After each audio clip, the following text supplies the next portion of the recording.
This is a message I delivered in July of 2022. The title, Conscience, Not Just an Internal Alarm System. Warning signs are all around us. There are signs telling us not to enter. Beware of the dog and avoid high voltage areas. Traffic signs warn us to slow down, watch sharp curves, and beware of ice forming before the bridge. We pump gas and see a picture of a police officer warning us not to steal gas. A tall bear with a ranger hat tells us help prevent forest fires. The list goes on. Most of the time, we notice and obey them without thinking.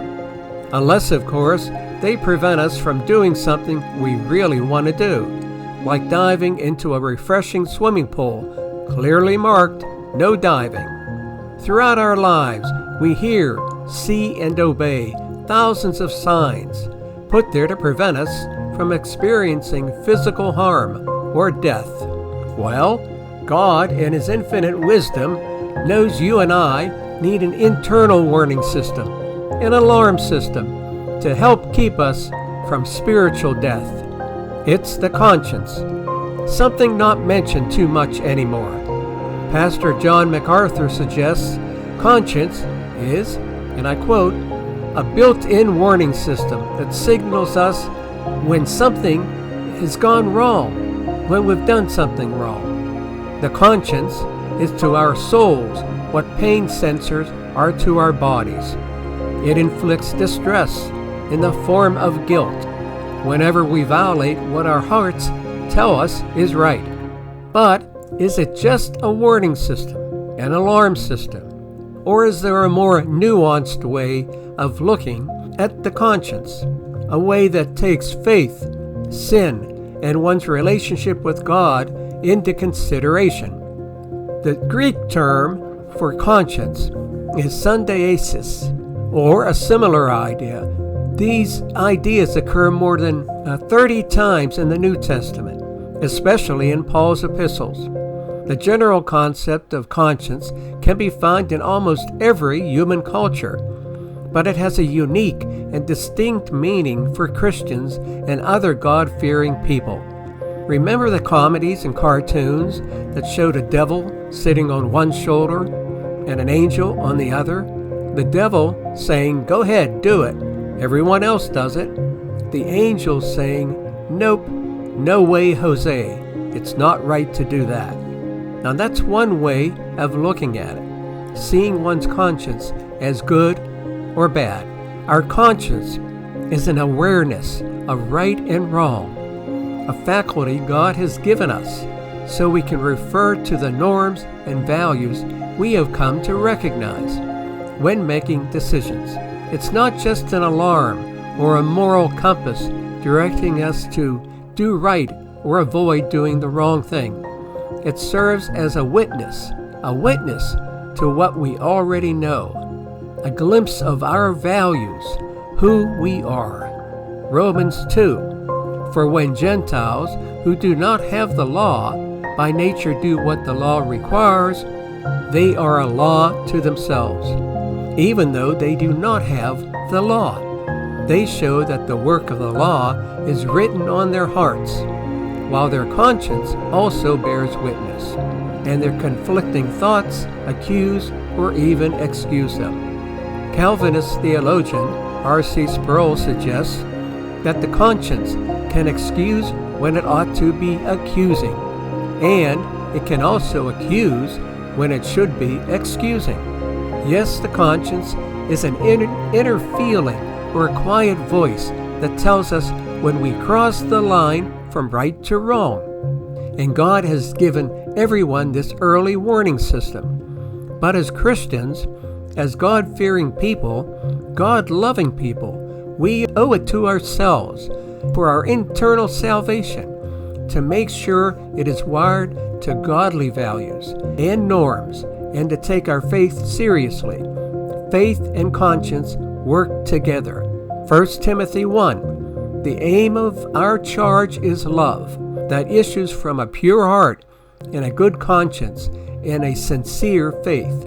And 1 Timothy Once again, chapter 1, holding faith and a good conscience. By rejecting this, some have made shipwreck of their faith.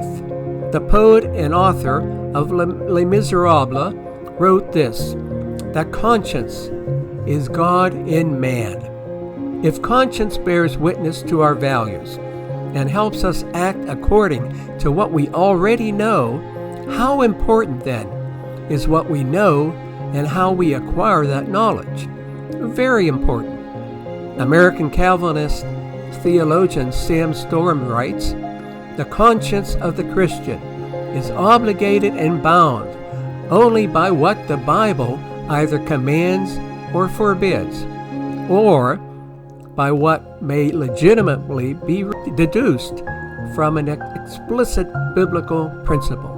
Also, the conscience may bear witness and be guided by undesirable and sinful values, not found in Scripture, or not worthy of being labeled Christian or even godly. Mahatma Gandhi wrote, there is a higher court than courts of justice, and that is the court of conscience. It supersedes all other courts. After saying all this, while conscience can be an indicator, can it be our final authority when making decisions about what to do or not to do? I suggest no, because unlike God's Word, we are fallible. We make mistakes. There's a balance between our mental, emotional, and spiritual states when our overall psychological well-being is optimum. There's even an emotional dimension related to conscience, in that we experience relief when we have decided to act correctly. However, when one of these areas gets out of whack, our decision-making can be negatively affected. Our moral compass can steer us off course. Motivational speaker Stephen Covey writes, every human has 4 endowments: self-awareness, conscience. These give us the ultimate human freedom, the power to choose, to respond, to change. When we process information correctly, including what we take from the Word of God, on balance with the norms and values we hold, and express our feelings correctly, it's a winning combination as we choose to do the right thing, to change and respond as we should. When the balance is disturbed, warning signals emerge, internally as disappointment or guilt, and even externally affecting our physical and well-being and overall wellness. Martin Luther suggests you should not believe your conscience and your feelings more than the word which the Lord, who receives sinners, preaches to you. Hebrews 10. Let us draw near with a true heart in full assurance of faith, with our hearts sprinkled clean from an evil conscience, and our bodies washed with pure water. Paul is here urging us to steer our conscience away from sin, and instead willfully, in faith, living a life of obedience to God's will. Not doing the right thing and not obeying God has its consequences, but what makes something a sin is not merely being out of alignment with our values, but in choosing our will over the will of God, and choosing values contrary to God's values. 2 Corinthians 1. For our boast is this, the testimony of our conscience, that we have behaved in the world with simplicity and godly sincerity, not by earthly wisdom, but by the grace of God, and supremely so toward you. James 4. So whoever knows the right thing to do and fails to do it, for him it is sin. We are naturally influenced by our sinful nature, our tendency to choose what we desire, and the values we learn through experience. I'm sure we could all make a generous list of those desires and values, some of which are obvious. These desires and values may seem, in the world's view, a preoccupation with fulfilling them at the expense of our family, our integrity, our principles, and our self-respect will turn us away from our Lord and God. What we might call conscientious thinking regarding the consequences of our action sometimes gets hijacked by our emotions and the perceived pleasurable benefits of our actions. We sometimes even develop a surrender mindset that no matter what our conscience tells us, we still act contrary to our godly values and morals. This mindset tells us we just don't have the willpower to stop. So it then goes on to soothe our conscience. I think a broader understanding of conscience, beyond being an alarm system, is to look at it from the perspective of the Beatitudes espoused by Jesus on the Sermon on the Mount. The Beatitudes introduce and set the tone for the sermons of Jesus on the Mount by emphasizing our humble state and the righteousness of God. Each Beatitude describes the ideal heart condition of a citizen of God's kingdom, our heart condition. In these statements, Jesus describes simple acts, some grand, that form the cornerstone of the ideal Christian values and lifestyle.